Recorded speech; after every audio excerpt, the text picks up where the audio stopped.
One of my favorite things to watch otters do is just spin around like this. It's like they're inside of a dryer and they just keep rolling around and around and around, and they go for a really long time sometimes. This guy went for probably 10 to 15 minutes that I saw. Have you seen an otter roll around like this before?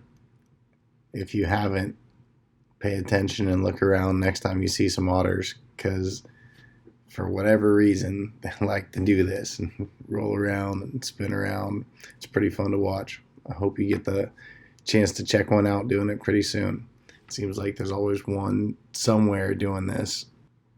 Often the otters will be in or around the kelp beds, and sometimes they just wrap up around the kelp, hang out, and go to sleep. Sometimes they play around with it, swim through it, curl up with it.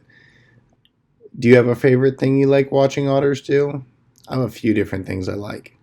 This is certainly one of them. The moms cleaning their babies when they're laying on their backs is pretty darn cool.